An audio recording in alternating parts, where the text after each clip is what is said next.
Depuis février 2019, des millions d'Algériens marchent chaque semaine contre le pouvoir en place. Cette contestation inédite a ébranlé une nation qui ne croyait plus en elle.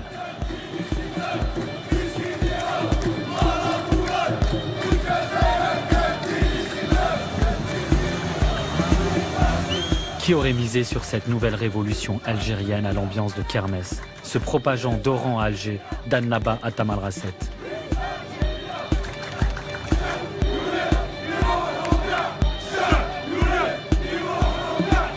Malgré la répression, le chantage au chaos ou aux manœuvres politiques, le système autoritaire et militaire qui gouverne l'Algérie depuis son indépendance n'a pas épuisé le Irak, ce mouvement populaire et pacifique. Un an de marche, jamais j'y aurais cru, ni même imaginé, ni même rêvé. On ne sait pas où on va, on ne sait pas où on va aller, mais on sait qu'on doit braver des interdits. Je connais ce système, je l'ai subi toute ma vie. Eux, ils ont toujours été dans leur petite tour, ils ne nous connaissent pas.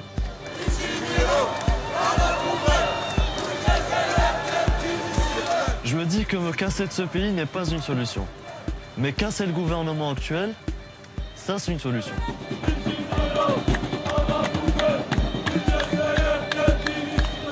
On n'a pas envie de reculer en fait. On a envie de vivre à l'ère du temps. Malgré nos croyances, bien peu importe nos croyances plutôt. Voici le témoignage d'une jeunesse algérienne qui a pris des risques insensés pour se raconter et raconter un pays qu'ils aiment tant.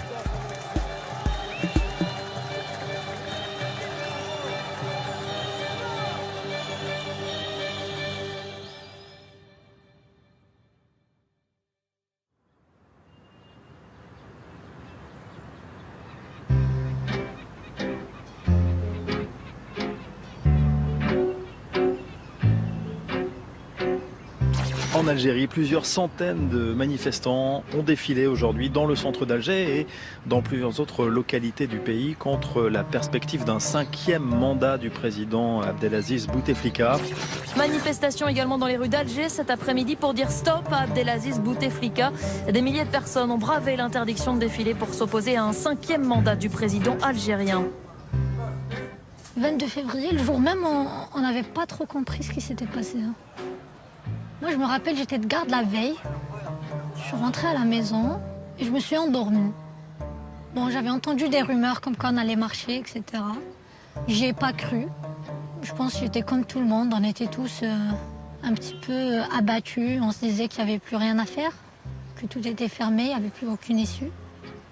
Et puis, vers 14-15 heures, il y a ma mère qui vient, qui me réveille, me dit « Mais il marche, il y a des gens qui marchent, Sonia !»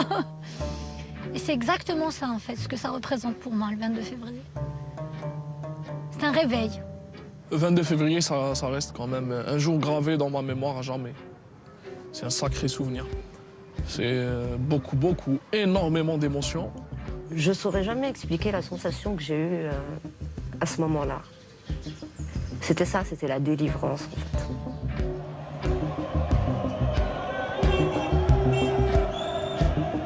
Le 22 février, je me rappelle, je suis sorti tout seul. J'y croyais pas. Pour moi, on allait être une cinquantaine, une centaine maximum. Et qu'on allait se faire embarquer. J'avais filé de l'argent à mon pote. Je lui ai dit, tiens, ça, tu gardes. Dans le cas où je me fais embarquer, tu essayes de donner ça à un policier pour me faire sortir. Parce que je peux pas rester dedans. J'étais avec des amis dans un café et on commençait à avoir des directs en fait, sur les réseaux sociaux. Et c'était tout le monde qui partageait sur tout le territoire national. Et tout d'un coup, on voit un direct, il y avait quelque chose à Tizi Ouzou. Donc on est parti, on s'est rejoints et il y avait beaucoup de monde, ça affluait, c'était énorme. Qu'est-ce que tu as ressenti? C'était beau. T'avais toutes les classes sociales, toutes les sphères de la société, tous les sexes, mais bizarrement, pour la première fois, moi je voyais l'Algérien autrement et on se voyait autrement.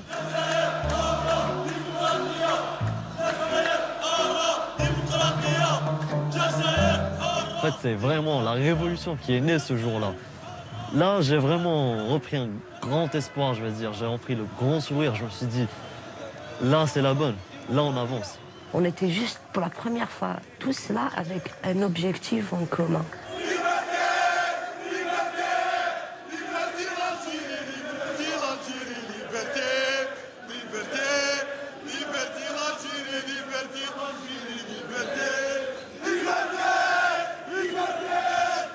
Avant, on était en train de survivre et là, ça nous a donné comme une perspective d'avenir. Il y en a marre, il y en a marre, il y en a marre, tout simplement, il y en a marre. On veut que nos enfants vivent dans une Algérie prospère, une Algérie développée, une Algérie qui a tous les moyens. Ils nous ont tout volé, ils ont tout pris, ils ont tout foutu. Regardez comment Alger est devenu, regardez Alger, comment ils l'ont massacré. Regardez bien, regardez, on veut reprendre notre Algérie, c'est tout.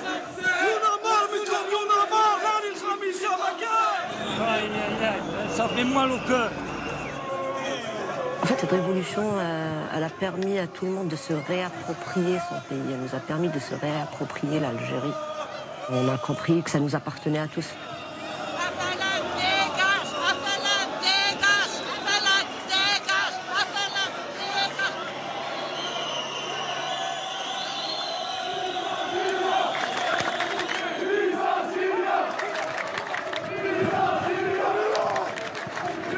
Quand Oran est sorti dans la rue pour dire non au 5e mandat, ça c'était incroyable. Parce qu'à Oran, les gens ne sont pas politisés, la plupart. Ils s'en foutent, mais royalement.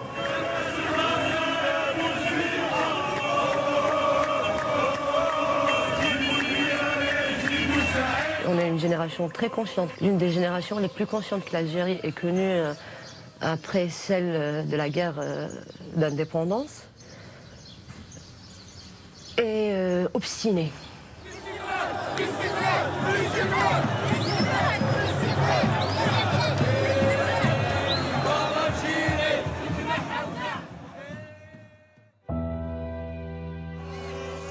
Le 5 juillet 1962, les Algériens célèbrent l'indépendance.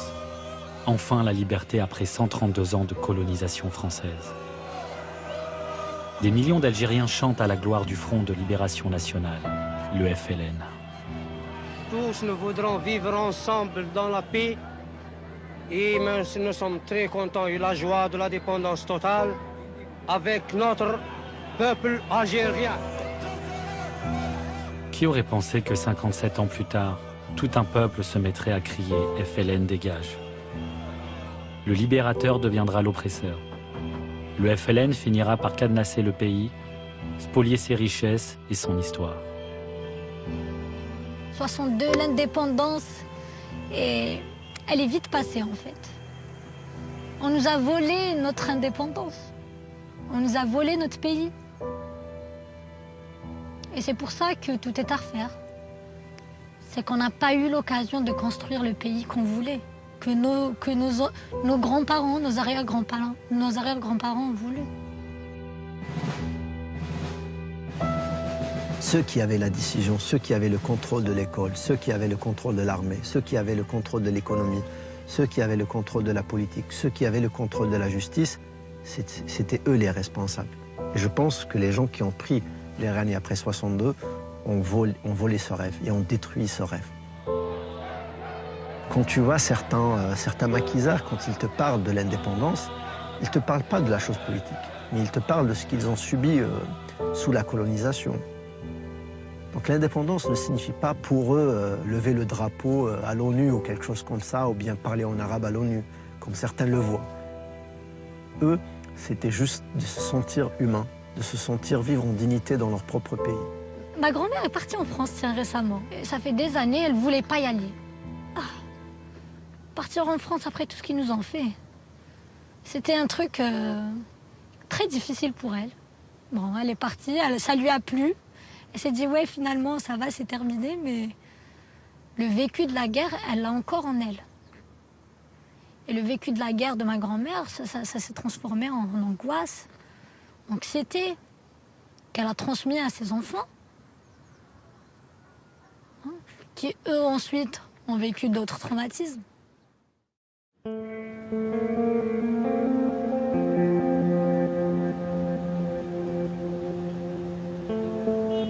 Ce traumatisme dont parle Sonia, c'est la décennie noire.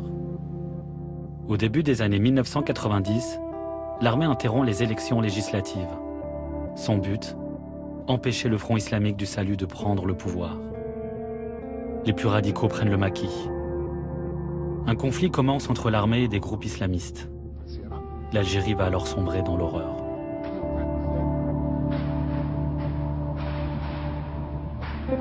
Le président Mohamed Boudiaf est assassiné.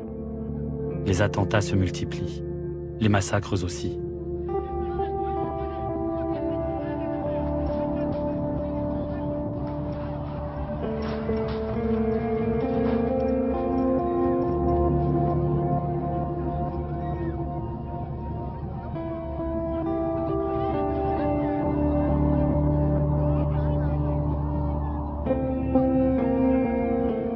L'Algérie survit dans une nuit interminable qui durera une dizaine d'années.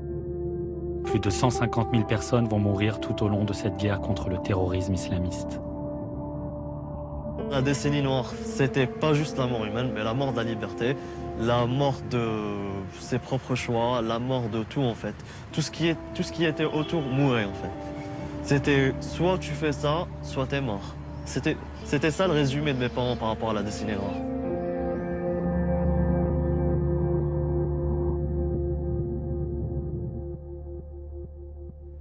Quand on voyait le GT de 20 heures, on voyait donc le degré de violence, donc les corps déchiquetés, les corps des terroristes retrouvés ou bien abattus et les armes qu'on a retrouvées. C'est des événements qui m'ont marqué, qui ont marqué mon éducation, qui ont marqué ma culture, qui ont marqué ma vision des choses, qui ont marqué mon environnement. Nous, on a grandi avec tout ça, avec tous ces traumatismes. On a peur de sortir la nuit, on a peur d'aller dans la forêt. On a peur de sortir entre amis. Ça, c'est récent, hein, quand même, les gens qui sortent entre amis, etc. C'est quand même assez récent. À chaque fois, il y a des manifestations, il y a une petite émeute d'heure. Oh voilà, ça va recommencer, la décennie noire, ça va reprendre comme avant. Il y aura les terroristes, ils vont égorger, il y aura les faux barrages. Moi, cette guerre, je l'ai vécue autrement. Et après. Parce que ça a complètement modifié le cours de ma vie. Ma vie aurait peut-être pu être autre chose si on n'avait pas assassiné mon père. En 1996, Ania a 3 ans lorsque son père est tué de 5 balles par des terroristes dans une rue de la Casbah. La raison ? Son père est un ancien policier, une cible de choix durant ces années noires.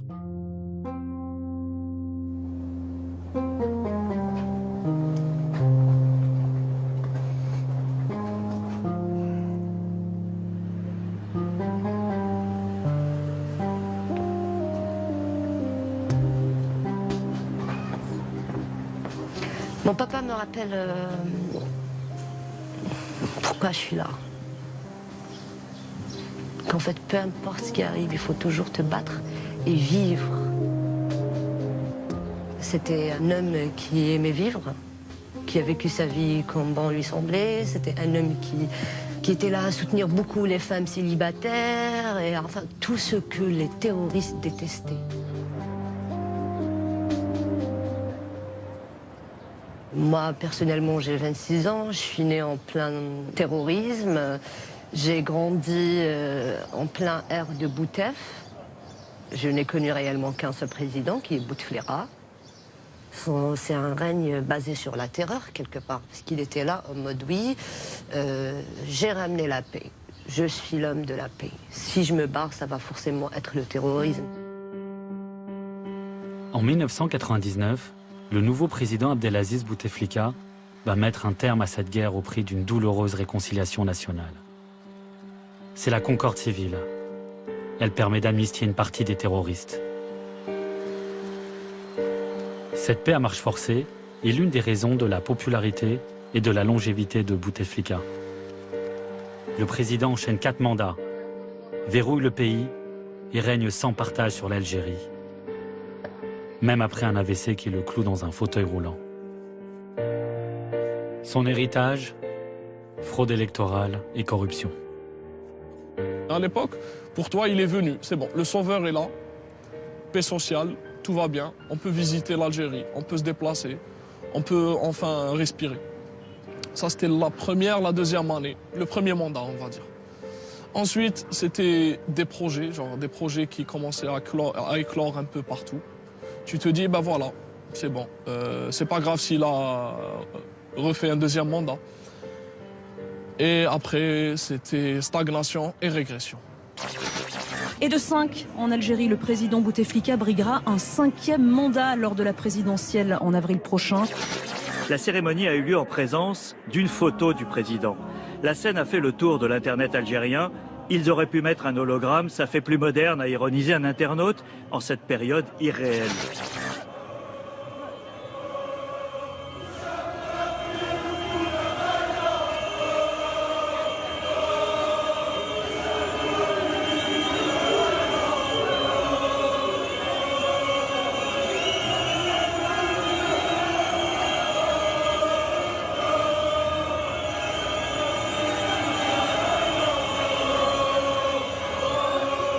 On a supporté la misère, on a supporté la pauvreté, on a supporté la corruption, on a supporté plein de choses. Mais se foutre de notre gueule à ce point, c'était plus possible. Vraiment, c'était un coup de nerf pour les jeunes. Comment un gars que peut-être qu'il n'arrive même pas à pisser comme tout le monde, va, nous, jeunes de 20 ans, nous gouverner? Non, ça, c'est pas possible. Parce que c'était quand même humiliant, c'était vraiment humiliant d'avoir un président dans une telle situation qui va se présenter pour un 5e mandat. 20 ans de Bouteflika, on n'a connu que ça. La corruption a atteint son paroxysme, la déliquescence de l'État a atteint ses limites. C'était un vide total. C'était vraiment, on avait peur que Bouteflika allait passer.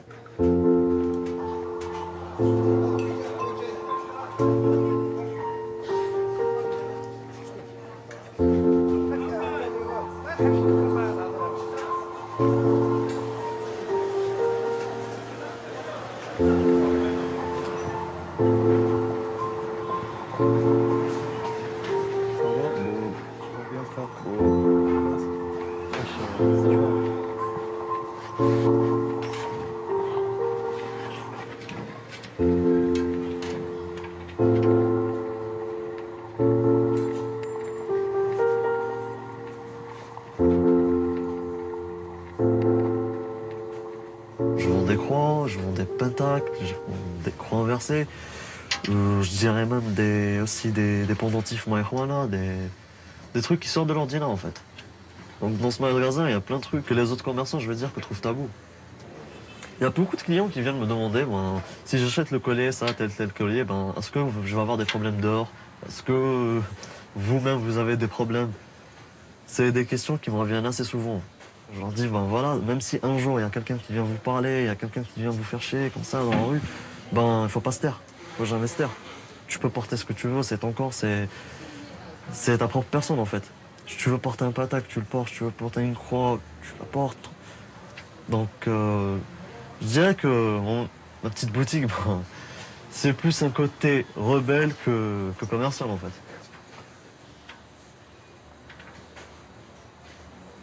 Grâce aux réseaux sociaux, on se rend compte qu'il y a plusieurs jeunes qui sont comme nous, en fait. Ça nous a permis de nous rapprocher, de se faire, en fait, la petite communauté, elle est devenue une grosse communauté grâce aux réseaux sociaux. C'est un moyen de liberté, en fait.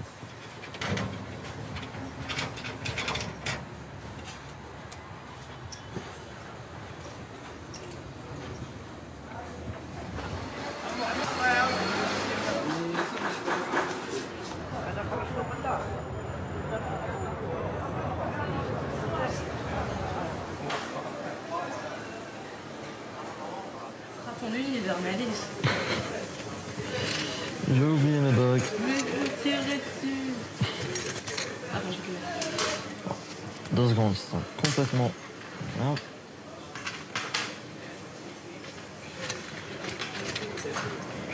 On va mettre le coup. C'est...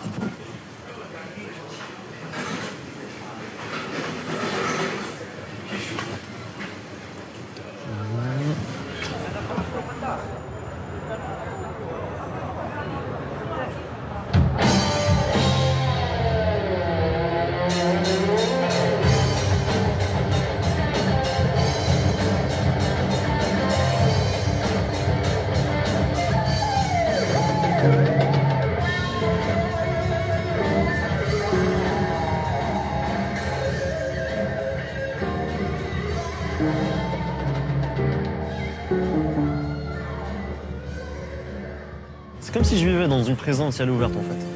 On t'empêche de vivre ta jeunesse.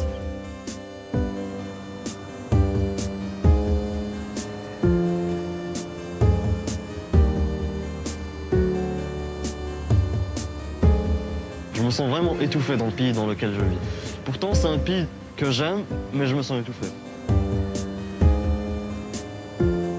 J'ai pas eu la chance de vivre ce que d'autres jeunes, peut-être en Europe ou en Amérique, ce qu'ils ont vécu pendant leurs 20 ans. Puis quand je me compare à moi, à la jeunesse algérienne, je me dis, on a vraiment 60 ans en fait. On n'a pas 20 ans, on n'a pas eu le temps de vivre notre jeunesse.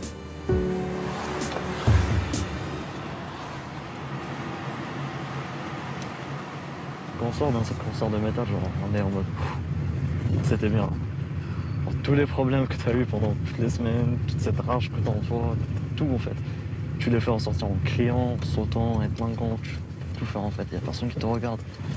Ça, c'est genre, quand tu rentres dans un concert de métal, tu sens que tu es rentré dans un autre monde. Tu te dis, ah, je suis plus dans la société que j'étais là, il y a 2 minutes dehors.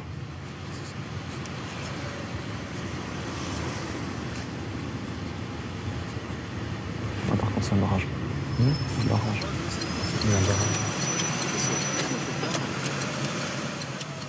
Avoir 29 ans et avoir la vingtaine en Algérie, généralement, c'est d'avoir les larmes aux yeux. C'est un grand vide, quoi. C'est un saut dans le vide. On se sent vieux. Franchement, à 28 ans, je me sens fatigué, usé, irrité. J'ai l'impression d'en avoir 40 parce que tu dois te battre pour avoir le minimum. Tu rends des comptes à tout le monde. Tu as envie de boire de l'alcool, eh ben, il faut que tu le fasses en cachette. Tu veux vivre avec quelqu'un sans te marier, mais jamais de la vie, laisse tomber, non, jamais de la vie. Donc tu dois toujours des comptes à tout le monde, tu dois toujours te justifier.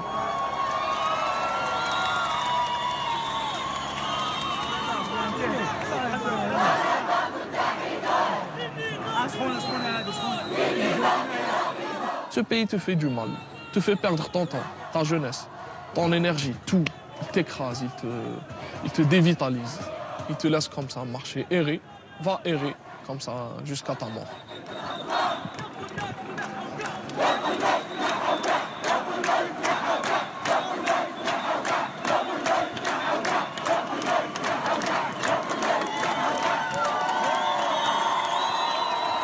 Tellement tu te désespères, tu ne peux plus qu'espérer. La seule chose qui peut te sauver, c'est d'espérer à autre chose. C'est bon, on a fait le tour du dark side. On a fait le tour des massacres, de la corruption, de la pauvreté, de la misère, de la saleté. On connaît ça, on sait très bien vivre avec ça, on sait survivre dans ça. Et si on essayait autre chose? On n'a plus grand-chose à perdre, sauf nous-mêmes. Et on s'est déjà perdu. Et avec cette révolution, on s'est retrouvés, on a retrouvé qui on était réellement.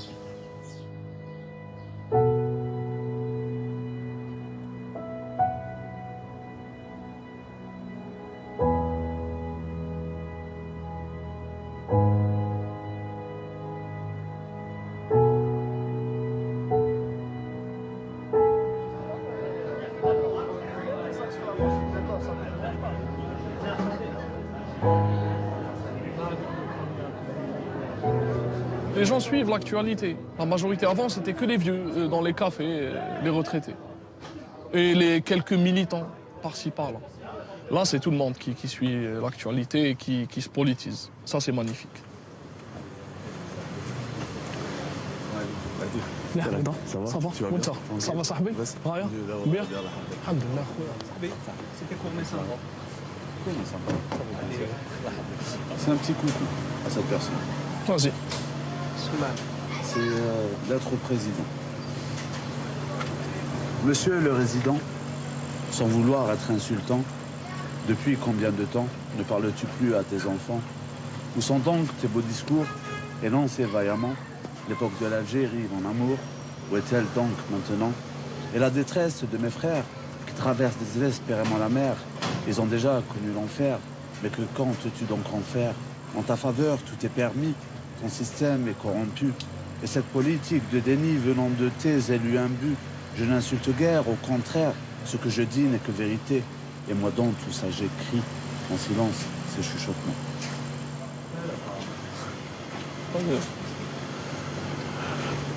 J'ai l'impression que le problème n'est pas la personne qui a occupé le trône, mais plus le trône en lui-même.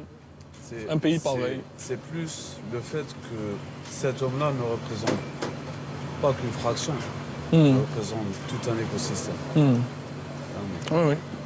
Il atteint un certain niveau de médiatisation où on le sacralise, carrément. Mais à la fin, il ne représente qu'une image. C'est sûr. Hein. Un mandat, 2 mandats, 3 mandats, 4 mandats, il y en aura un autre. Mais il représente le même système. Clairement. Clairement. Et donc le problème est beaucoup plus enfoui, Sahbi, il est beaucoup plus compliqué que ça. Il ne s'agit pas de changer juste un président. C'est une question de mœurs.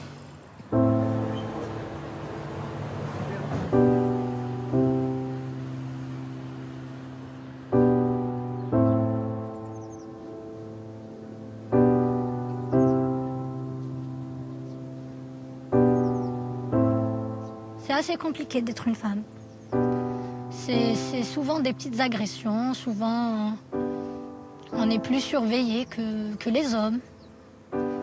Au moindre faux pas, on est plus jugé, j'ai envie de dire, par la société qu'un homme, par exemple. On a moins droit à l'erreur qu'un homme. Déjà culturellement, sociologiquement, la femme, elle a beaucoup de mal à se faire une place. La femme, elle est souvent agressée, elle est souvent scrutée. Et peu importe son milieu, hein, peu importe le milieu, hein, peut être chez les démocrates, entre guillemets, dans un milieu plus conservateur, etc. Une femme a toujours beaucoup plus de soucis qu'un homme. Le code de la famille, par exemple. Ailleurs, il n'y a pas ça. Ça, c'est propre à nous. Le code de la famille, la femme éternelle mineure, la femme qui n'a pas le droit de se marier sans son responsable. On est sous tutelle, à vie.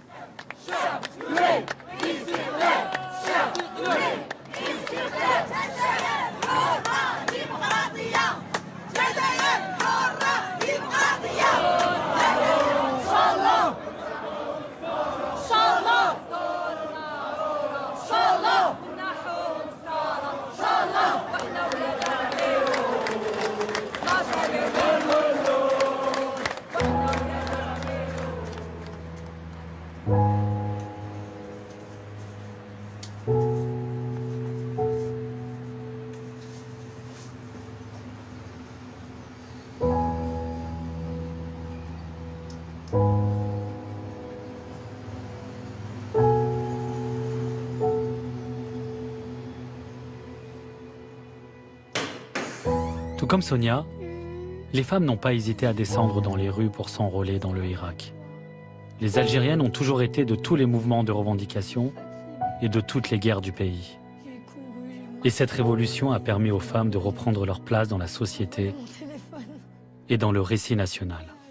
C'était génial quand même. Déjà, mais de passer à Rohil Dar, plastique, fil cousina, tu n'as rien à faire dans la rue avec les hommes, à que ça soit normal qu'on sorte, ça c'est un acquis, c'est déjà énorme. C'est ça. C'est déjà énorme. Ces dernières semaines, il y a eu même des appels aux femmes. Venez marcher, on a besoin de vous. Le rôle de la femme dans cette révolution. C'est ça, oui. Et vraiment un rôle central en fait. C'est qu'aujourd'hui, on apprend à écouter, les femmes et on apprend à...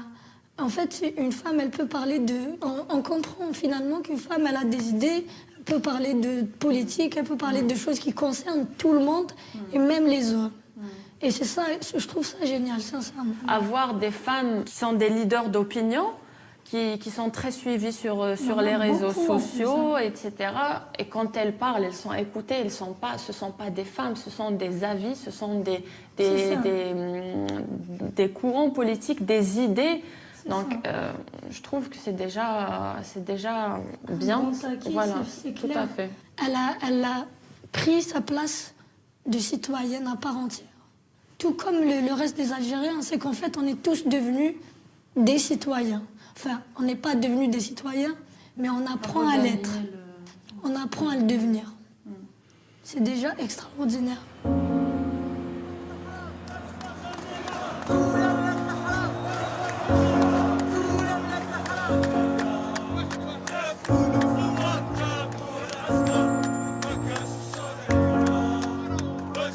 On a été des citoyennes, des missionnaires.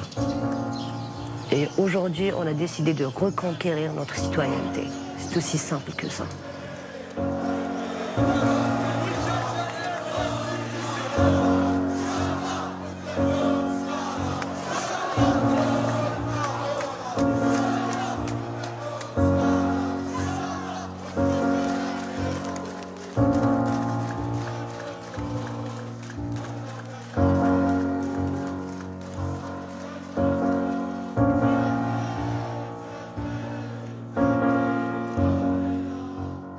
Moi, ce qui m'a surpris le plus, c'était l'humour qui se transmettait à travers les slogans. Le mieux, c'était un slogan d'une jeune fille qui disait « Bouteflika, vous n'allez même pas avoir le droit de mon soutien-gorge ».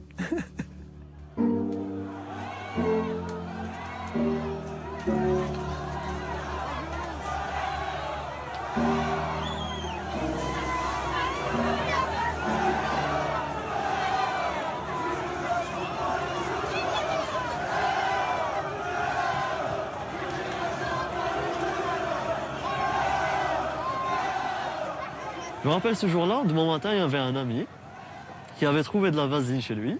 Il nous a dit, voilà les gars, voilà ce que j'ai trouvé chez mes parents, de la vaseline.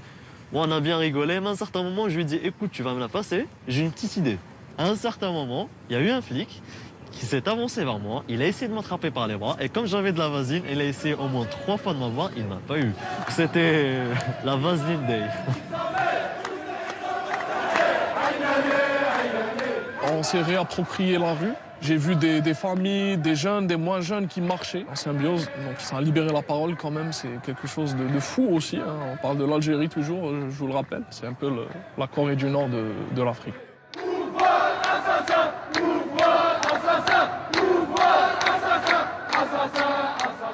Il y a un événement qui m'a marqué. C'était à Alger.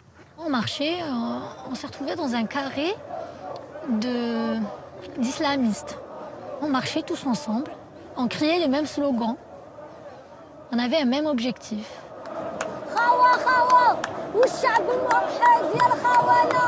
Les Algériens, À aucun moment on nous a mal regardés ou on nous a mal parlé. Je me suis dit, mais est-ce que on aurait cru qu'un jour on se retrouverait dans une situation pareille? Le Hirak, la révolution, nous a permis de s'intéresser l'un à l'autre. C'est-à-dire que l'Oranais a commencé à s'intéresser au Kabyle, le Kabyle au Chewi, etc. C'était incroyable.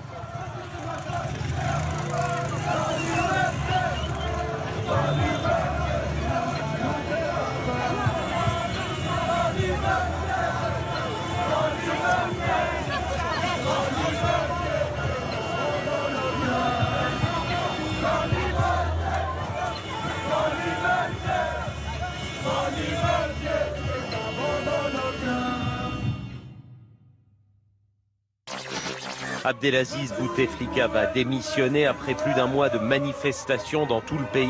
Les moins de 20 ans, en effet, ne s'étaient jamais réveillés sans Bouteflika au pouvoir. Les manifestants veulent maintenant la chute de tout le système. Immédiatement, des milliers de personnes sont descendues dans les rues d'Alger pour crier leur joie, mais aussi...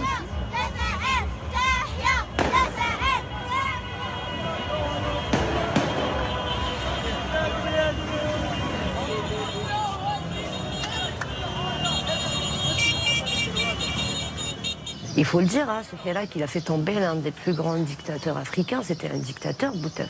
Moi et des millions de personnes comme moi, on a réussi à le faire sortir comme ça et à le sortir de la plus petite porte qu'il soit. L'humiliation qu'il a subie, lui, est pire que toutes les humiliations qu'il nous a fait subir à nous.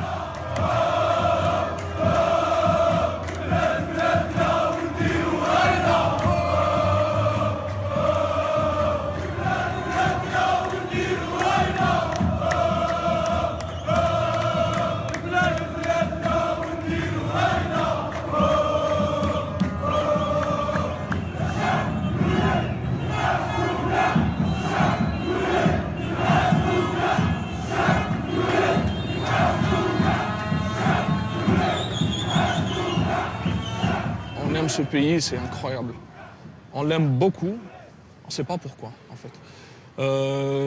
Ce pays, il est quand même magique. Hein.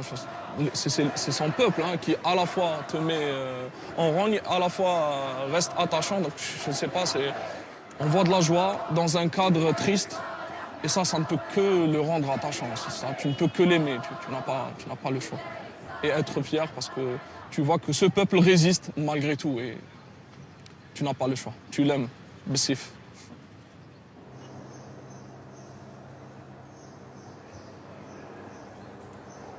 Pour moi, le Hirak n'est pas encore une révolution. Ça n'a pas encore changé les paradigmes des choses. Ça n'a pas encore changé le système. Ça n'a pas encore ébranlé le noyau dur du fonctionnement du système algérien, qui est la primauté du militaire sur le politique. Après la démission de Boutef, le vernis de la démocratie a craqué et on a vu qui dirigeait le pays réellement. C'était la junte militaire.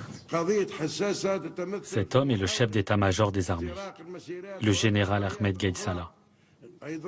Soutien d'effectifs de Bouteflika, il a fini par le pousser à la démission et s'est imposé comme l'homme fort du pays, en s'affichant comme le protecteur de la nation et de la Constitution. Boutef, il a été placé par les militaires. Zarouel, c'était un militaire. Boumediene, c'était un militaire. Ça a toujours été les militaires. Et ça n'a plus lieu d'être. Le général a beau mettre des proches de Bouteflika en prison, les manifestants le perçoivent comme un membre du clan du président déchu. Rien ne calme la colère populaire. Le chef d'état-major cristallise les rancœurs du peuple et incarne le visage du système algérien. Ahmed Gaïd Salah multiplie les discours en cherchant à briser la révolte. Mais comment casser cette dynamique révolutionnaire? Le pouvoir a l'idée de faire interdire leurs démarches les drapeaux amazirs, l'emblème berbère que revendiquent notamment les Kabyles. Le régime espère ainsi jouer sur la corde régionaliste et diviser les Algériens. En vain.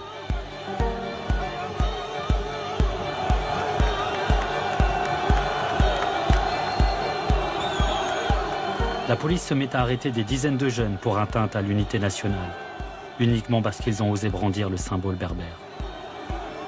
La répression s'accentue. Mais la génération Bouteflika n'a plus peur de se faire embarquer à la moindre contestation et de finir en prison. En fait, ils sont plus ou moins zarma pacifiques, les flics, entre 14h et 17h. Ça a toujours été le cas depuis un an, ça n'a pas changé. Tu sors la matinée, tu te fais embarquer. Après 17h, tu te fais gazer.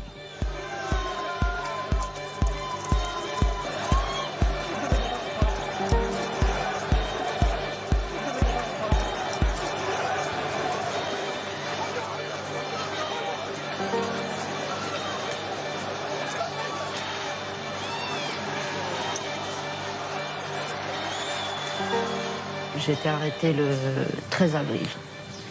On nous a emmenés à plus de 30 km. Ils étaient là à essayer de nous rabaisser, à nous jouer sur le moral. Et on était là, on essayait de résister. Tu vois, tu résistes 1 heure, 2 heures, 3 heures, 4 heures, 5 heures. Au bout d'un moment, tu ne sais plus ce qui va se passer. On ne te relâche pas. Tu n'es pas en état d'arrestation. Tu ne sais pas ce qui se passe. Et là, tu as la femme, elle me demande d'enlever mes chaussures, mes chaussettes. Elle me demande d'enlever mon pull, d'enlever mon pantalon. J'avais les cheveux comme ça. Elle m'a demandé d'enlever même mon chouchou, elle a fouillé mes cheveux. Elle m'a demandé d'enlever mon soutif. J'ai enlevé mon soutif. Après, j'avais gardé juste la culotte. Elle m'a limite fait un frottis. Et là, je lui lance le regard. Ok. Et puis quoi encore? Et là, elle me demande de me rhabiller le plus normalement possible. Encore une fois, en plus, ce qui était bizarre, c'est que quand j'ai enlevé mon soutif, elle m'a ploté les seins. C'est comme si qu'elle allait trouver quelque chose. Il n'y a rien. Il n'y a rien. Il n'y a rien. Limite, c'était une fouille bizarre. Tu vois, c'était très bizarre, c'était très malsain. Genre, t'as quelqu'un qui est nu devant toi, qui a une culotte. Qu'est-ce que tu cherches quand tu lui plottes les seins, franchement? Je t'ai dit, à un moment donné, j'ai senti que ce corps, il porte... C'est le corps de toutes ces femmes qui ont été humiliées. C'est les pratiques du colonialisme, c'est le colonialisme qui était... C'est les Français qui étaient en train de dénuder nos femmes pendant la guerre de libération. C'est les terroristes qui étaient en train de violer les femmes algériennes. Et aujourd'hui, c'est les flics qui nous violent. Mais j'ai pas du tout à avoir honte, bien au contraire. Bien au contraire.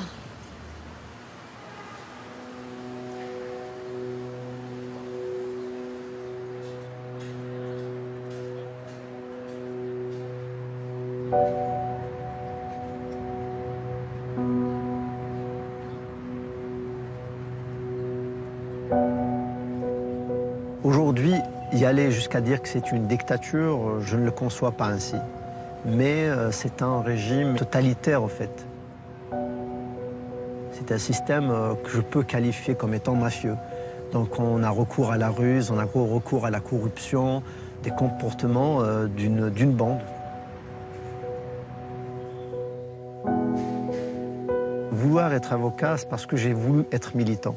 Et la façon la plus efficace pour être militant, c'est d'être avocat. Parce que ça te donne cette capacité de défendre les gens, de défendre la justice, de comprendre ce que les gens subissent profondément. Ça te donne vraiment cette capacité de t'exprimer. Je m'occupe aussi des dossiers principalement des détenus d'opinion et des dossiers politiques. Et là, on va voir des choses incroyables. À force que j'analyse les dossiers que j'ai sur mon bureau, je réalise que la justice est un organe corrompu jusqu'aux os, qu'il n'y a aucune liberté de décision, que pour des simples affaires, des fois, on sent qu'il y a un recours à une hiérarchie supérieure pour demander le jugement qu'il faut prononcer.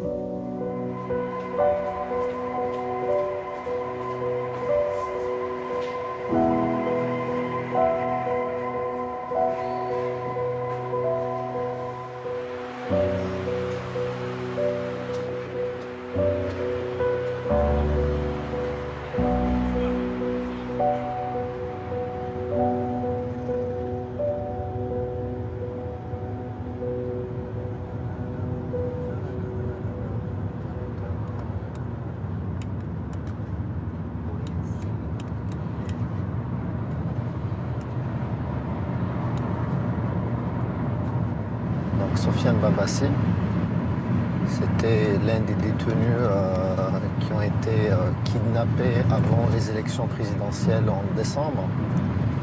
Il avait participé à une marche nocturne et apparemment il a brandi un drapeau berbère ou un drapeau kabyle. Donc c'est pour cela qu'il a été après poursuivi et arrêté. Mais en réalité, ce n'est pas seulement la cause. Beaucoup de jeunes ont été arrêtés pour un oui, pour un non. Et on lui aura collé l'étiquette d'atteinte à l'unité nationale.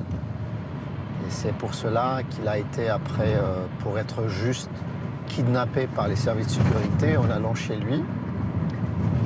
Et quand on l'a visité donc avec mes deux confrères en prison, on l'a trouvé dans un état lamentable. Et on a trouvé des traces des séquelles de la torture qu'il a subie. Il y avait même des traces de morsures. Et son récit absolument très grave. Donc on va y aller le voir. C'est pour la première fois que je le vois depuis sa sortie de prison. Donc voilà.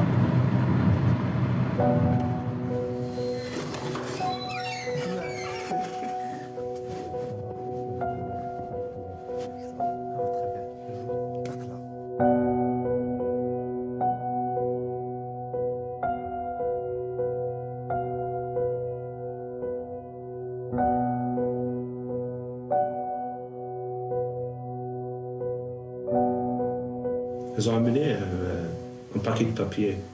J'ai vu mes publications sur Facebook. C'est la preuve que ça fait longtemps qu'ils sont en train de me suivre. Et puis elle est rentrée, le commissaire, je pense. Je ne le connais pas, mais je pense que c'est le commissaire. Elle est rentrée, Il m'a rien dit, quoi. Il m'a regardé comme ça, il m'a donné un coup sur l'œil. Très très fort, il m'a donné. Puis il m'a poussé comme ça, je lui ai dit pourquoi je me frappe. Tu m'as donné ce coup.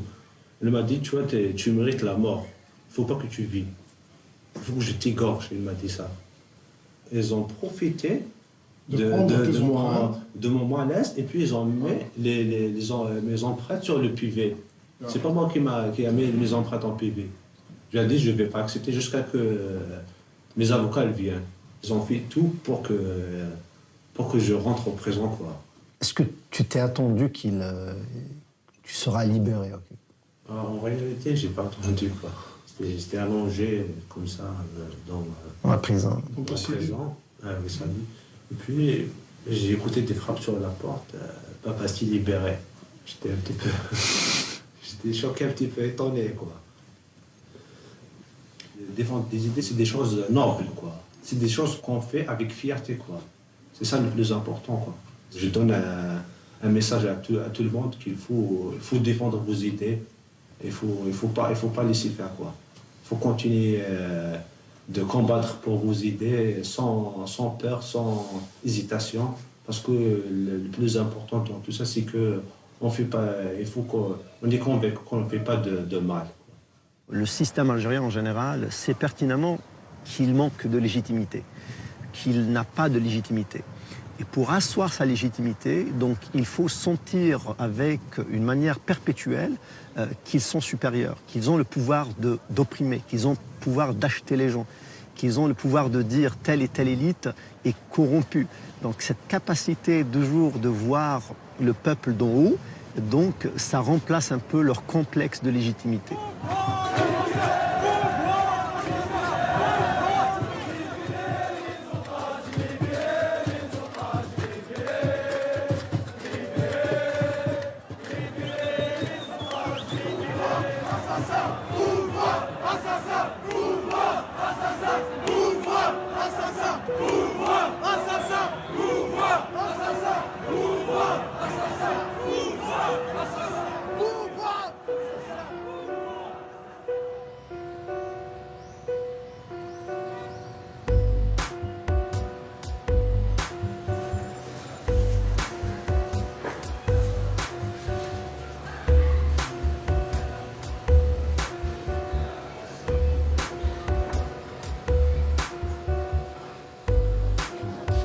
Le général réussit enfin à imposer une élection présidentielle. 5 candidats se présentent. Le favori est Abdelmajid Tebboune, 74 ans. Il a été plusieurs fois ministre, et même éphémère Premier ministre de Bouteflika. Au moment du scrutin, son fils est en détention provisoire pour une affaire de cocaïne. Face au Irak, le régime vient de se régénérer avec un pur produit du système. Mais la rue ne lâche rien, refusant ardemment toute élection avec la bande, dénonçant des fraudes et boycottant en masse le vote. En Algérie, Céline, le nouveau président Abdelmajid Tebboune dit tendre la main au mouvement de contestation populaire inédit qui secoue l'Algérie depuis près de 10 mois. Et aujourd'hui encore, au lendemain d'une élection présidentielle largement boudée avec seulement 40% de participation, des manifestations monstres ont eu lieu dans de nombreuses villes du pays.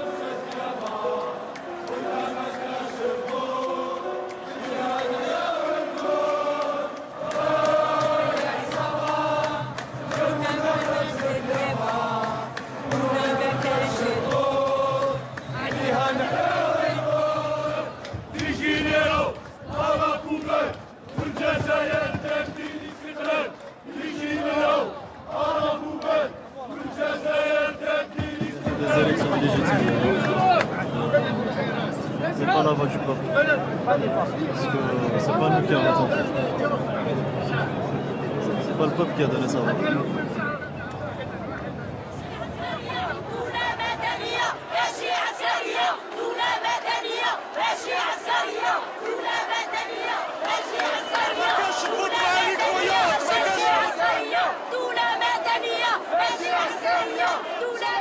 Personnellement, j'ai pensé qu'il y avait ce sursaut, qu'on allait dépasser tout notre traumatisme de l'histoire.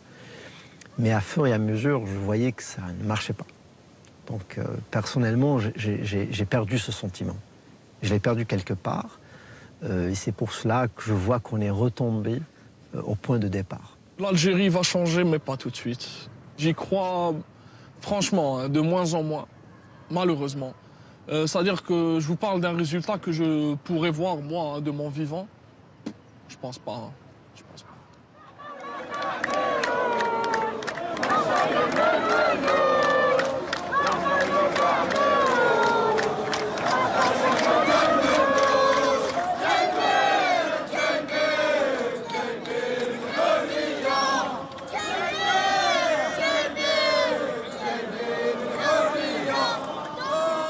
Les enfants qui ont 5 ans, 6 ans, 7 ans et qui ont pris l'habitude de sortir chaque vendredi, de connaître ce sentiment d'appartenir à une nation, cette union. Ils ne pourront jamais subir ce qu'on a subi, c'est pas possible. Et ça, c'est notre plus grande victoire, je pense. C'est ça l'investissement, le vrai investissement qu'on a fait. C'est ça le hirak.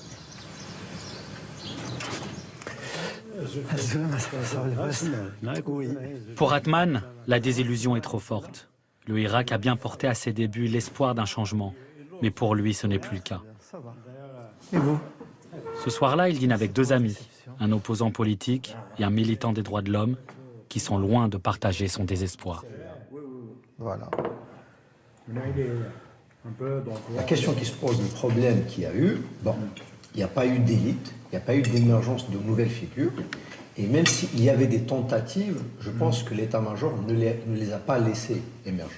Mais maintenant, la question que je me pose, que doit faire ce mouvement? Qu'allons-nous faire, nous, en tant que citoyens, en tant que militants, en tant que figures politiques, en tant que gens impliqués, face à cette situation?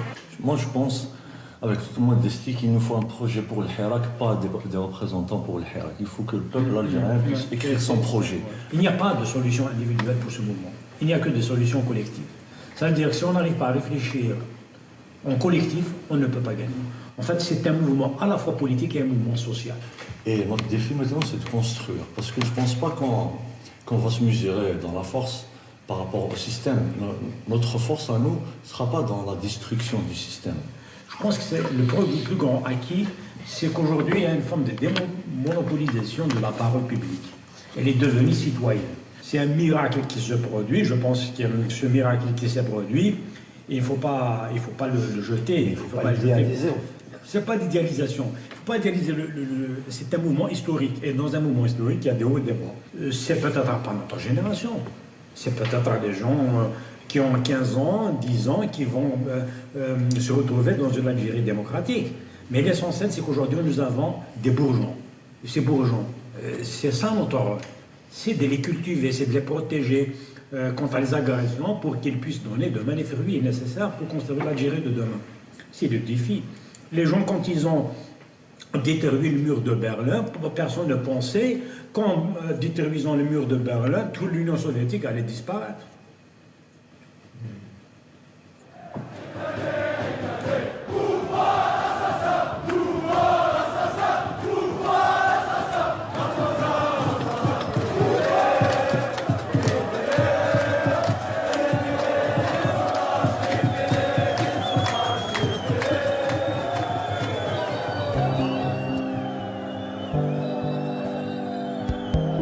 Et pendant toutes ces marches, la vie ne s'est pas arrêtée, bien au contraire.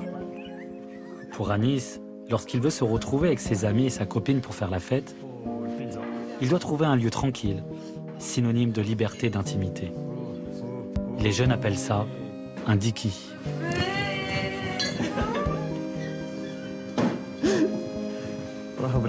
Allez-y doucement.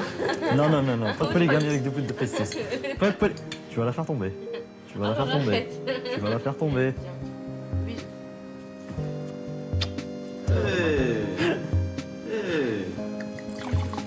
Tu vas voir ce que t'as. Je t'en ai rien pour. Non, jamais. School. School.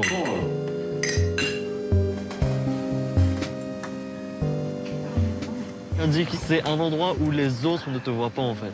C'est juste ça en fait. C'est que là où les regards des autres ne sont pas pointés sur toi. Là où tu risques rien. Là où tu te sens en fait en sécurité.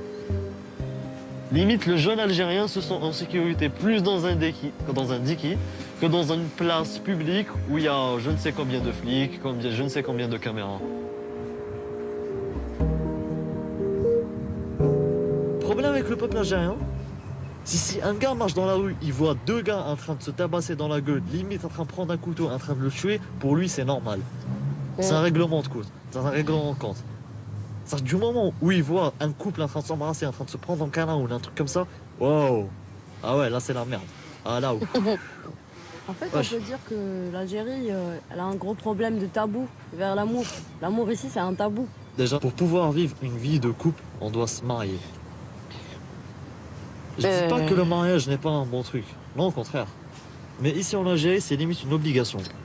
Même en étant marié, tu crois vraiment que dans pouvoir s'embrasser? Non. Atteinte à la pudeur publique. Bah voilà, on va payer une amende. Une amende. Et si on n'est pas marié, la prison. Pour moi surtout. Ouais. Donc du coup, tu crois vraiment que je suis après tout ça? Non. C'est pas ça le bonheur. Je pense pas qu'on puisse être heureux en Algérie dans un pays où on nous étouffe. On n'a même pas le droit d'aimer au fait. En Algérie, on n'a pas le droit d'aimer au sens profond. Parce que déjà, le romantisme est vu comme une faiblesse dans notre pays. Et socialement, on n'a pas voulu franchir le pas de respecter et d'accepter l'amour tel qu'elle est. Oh là là là là là là, tout de suite les sujets tabous. J'ai pas de sexualité, comme tous les Algériens. La frustration sexuelle en Algérie, c'est un problème majeur, franchement, parce que ça te pousse à... Ça pousse les jeunes, en tout cas les hommes, à détester la femme, limite détester la femme. Alors qu'au fond de lui, il veut juste se retrouver avec elle, pouvoir, je sais pas, l'embrasser ou la prendre dans ses bras dehors, mais il peut pas. Donc qu'est-ce qu'il fait? Il réagit de manière un peu violente.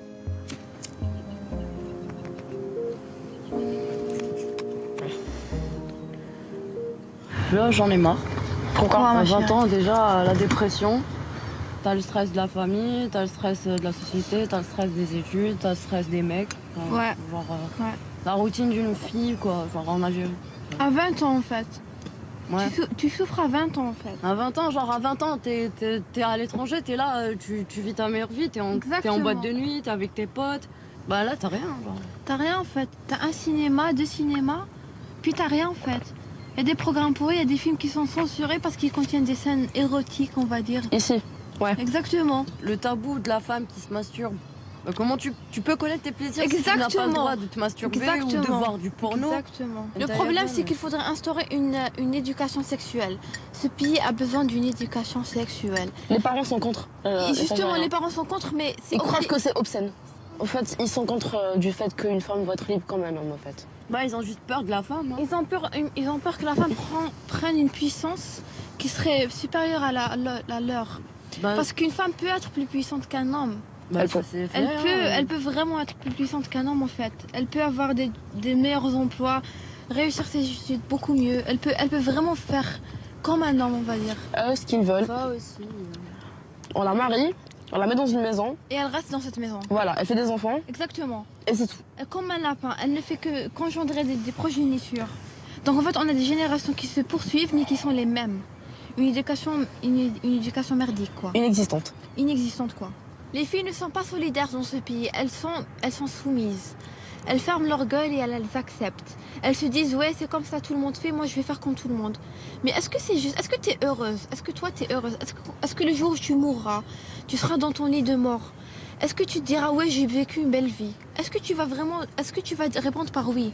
Non. Moi, je veux répondre par oui. En fait, là, le problème vient des parents parce que nos parents ne nous demandent jamais la vraie question qui se posait. Est-ce que tu es heureuse?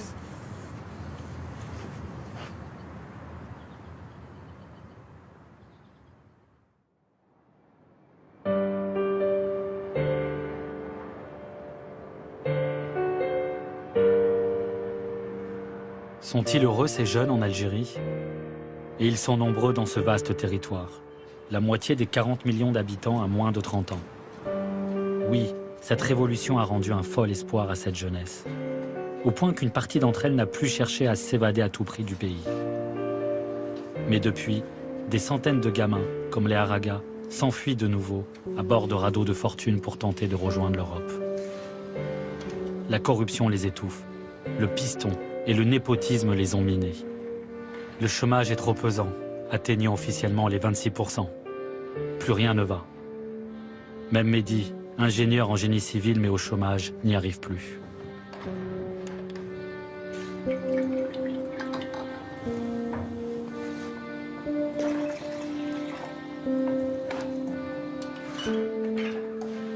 Mehdi s'occupe de ses deux frères et de sa sœur. Ce matin, il reçoit une amie. Et comme d'habitude, une question revient en boucle autour de la table. Faut-il rester ou quitter l'Algérie?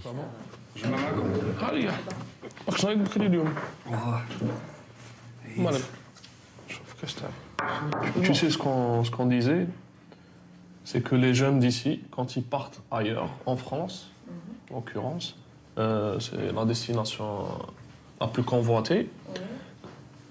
Dans leur tête, quoi, une fois sur place, c'est bon, c'est réglé. Tous leurs problèmes sont réglés. Alors que c'est une image, c'est pas la réalité, c'est une image, c'est un fantasme qui est là. Moi, par exemple, les gens de mon entourage qui sont dans l'optique de partir en France pour s'installer, légalement ou illégalement, me disent toujours que c'est toujours mieux de vivre là-bas qu'ici, machin. Et quand je demande, ils me disent oui, c'est plus facile. On est moins frustré, on peut sortir quand on veut, il y a moins de tabous. Pour les mecs qui me disent ouais, il y a des nanas, on peut sortir en boîte. Mais c'est une image parce que moi, par exemple, tous ceux que j'ai vus qui sont partis, à chaque fois ils te disent oui, c'est beaucoup plus difficile que ce que je croyais.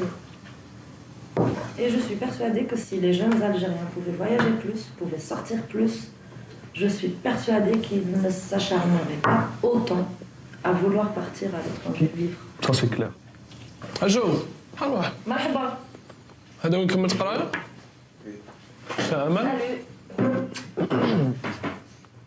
أنت كتبان لك راك باغي تقعد هنا ولا تروح ولا؟ ما دابا نعيش ليه كيما صح قرايه قادر نوصل للجامعة وكاع مي خدمة اللي راني باغي نخدمها ما كاش أنا. علاش؟ اش راك باغي تخدم أنت؟ ندير ديزاينر أوتوموبيل. تسمى كي تبان لك أنت لافنير تاعك هنا كي راك تشوفه هنا في الجزائر؟ نشوف والو والو سيتادير والو تانيك شي زعما كاركتير تاع الناس تاع الناس مابقاتش زعما نتأقلم معاهم بقاتش ما يعرفوا والو زعما صوالح اللي ناظرهم يكونوا عكس مابقاتش زعما نزيد معاهم حاجة. Ça me fait toujours quelque chose quand je parle à mon petit frère et que je lui demande par rapport à son avenir. Il me dit, je vois du noir. Moi, je vois mon avenir flou en Algérie. Mais lui, il voit du noir à 17 ans. C'est incroyable. Hein. C'est-à-dire que j'ai tout fait pour essayer de lui redonner espoir, en quelque sorte, mais ça marche pas. Ça marche pas. Rester ici pour mon petit frère et s'épanouir, ça, c'est impossible. Quand je vois ma ville comme ça, je la trouve très très belle. Je suis aussi nostalgique, donc je ne sais pas, je ne pourrais jamais être objectif. Mais je la trouve très belle. Sa beauté, on n'en doute pas, mais non, parce que c'est une vie triste. Après, bon, on a beau dire qu'on l'aime au rang, mais quand tu vois quand même, quand tu vois le port avec un bateau qui est prêt à t'emmener à quelques kilomètres d'ici, tu as autre chose, ça donne envie. Pour revenir plus inspiré, plus fort. Non, mais tu reviendras. On reviendra. Ne serait-ce que pour quelques mois. Mais le besoin que tu as et que j'ai de respirer, finalement, c'est le cas de tout le monde, j'ai l'impression. Hein. Oui, pourquoi? Parce que... C'est un délabrement général, ah, non, mais... pas Oran.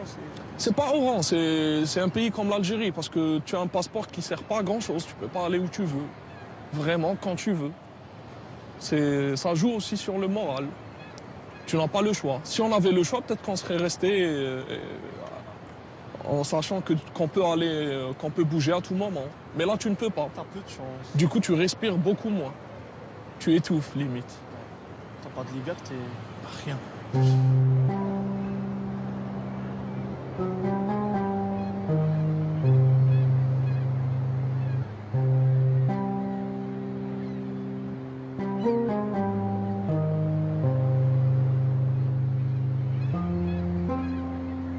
suis parti en France pour mes études, je suis resté 2 ans. En fait, une fois en France, je me suis rendu compte à quel point je ne connaissais pas mon pays et à quel point je l'aimais aussi. Parce que j'étais avec des Marocains, des Tunisiens, des Français et tout le monde connaissait mieux l'Algérie que moi. Tout le monde s'intéressait mieux à l'Algérie que moi, c'était fou. Il y en a qui te parlaient des ruines romaines. Je ne savais même pas qu'il y avait des ruines romaines en Algérie à l'époque. Hein. Ça m'a mis une claque en fait. J'avais envie d'initier un projet ici, de générer de l'emploi, de ramener le petit savoir-faire que j'ai appris ici, d'investir ici, de vivre ici. Mais ça n'a fait que dégringoler. Depuis que je suis rentré en 2014, ce n'est plus la même Algérie, je la reconnais à peine, hein, franchement. Franchement, je ne me vois pas vieillir en Algérie. Malheureusement, j'ai tout fait pour revenir, rentrer et faire ce que je voulais faire, mais ça ne marche pas. Donc j'ai pas envie de moisir ici, c'est le mot qui me vient à l'esprit. C'est triste, mais que veux-tu? C'est comme ça.